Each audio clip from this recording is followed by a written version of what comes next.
నమస్కారం అండి. ఇది కోటప్పకొండ మరొక వీడియో. ఈ వీడియోలో మనం ఏం తెలుసుకుంటున్నామంటే, ఒకసారి మీరు వ్యూస్ చూసి ఆనందించండి. ఇక్కడ వ్యూస్ చూడండి.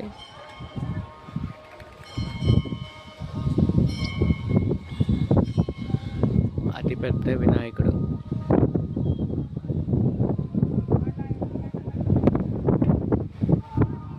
ఇప్పుడు మనం ఈ వీడియోలో మనం ఏం తెలుసుకుందామంటే అండి, కోటప్పకొండ మనం ఎలా చేరుకోవాలి అనే విషయాన్ని మనం ఈ వీడియోలో తెలుసుకుందామండి. ఏమీ లేదండి, మీరు కారులో వచ్చే వాళ్ళకైతే ఇబ్బంది ఏమి ఉండదు. రూట్ మ్యాప్ పెట్టుకుని గూగుల్ మ్యాప్ పెట్టుకుని వచ్చేయచ్చు. అలా కాకుండా నేను బస్సు మార్గంలో వస్తాను అని అంటే మాత్రం మీరు ఉదయమే 6 గంటలకల్లా నరసరావుపేట బస్ స్టాండ్కి చేరుకుంటే 5వ నెంబర్ ప్లాట్ఫామ్ నుంచి కోటప్పకొండ బస్సు ఒకటి బయలుదేరుతుందండి. ఆ బస్సులో మీరు కోటప్పకొండ చేరుకోవచ్చు. అది టికెట్ ఛార్జీ వచ్చేసి లేడీస్కి అయితే ఫ్రీ అండి, ఆంధ్ర లేడీస్కి అయితే ఫ్రీ అండి. అలాగే జెంట్స్కి అయితే 50 రూపాయలండి మనిషికి. అదే సీనియర్ సిటిజన్స్ ఉంటే కూడా మనకి టికెట్ రేటు తగ్గుతుందండి. దాన్ని బట్టి మనం ప్లాన్ చేసుకుంటే ఇక్కడ మనకి సేవలు ఏంటి అంటే, మనకి ఇక్కడ దర్శనం ఉంటుంది, స్పెషల్ దర్శనం ఉంది. అలాగే రుద్రాభిషేకానికి 500 రూపాయలు ఛార్జ్ చేస్తున్నారండి. ఇద్దరిని పంపిస్తారు ఇక్కడ రుద్రాభిషేకానికి.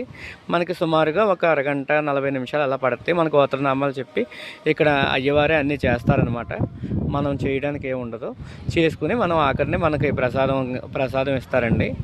దాన్ని బట్టి మీరు కోటప్పకొండ వద్దామనుకుంటే ఈ రకంగా మీరు రావచ్చండి.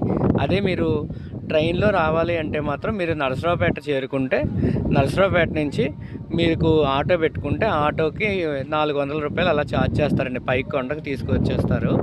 మీకు సుమారుగా నరసరావుపేట నుంచి కోటప్పకొండ రావడానికి సుమారుగా 17 నుంచి 19 కిలోమీటర్ల దాకా వస్తుందండి.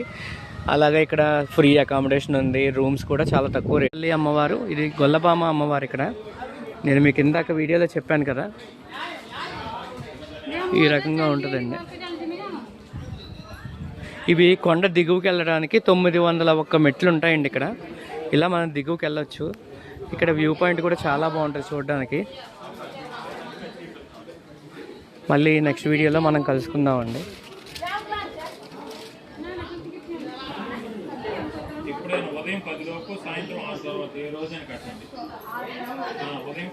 అంటే గొల్లబామ అమ్మవారు కనిపిస్తున్నారా?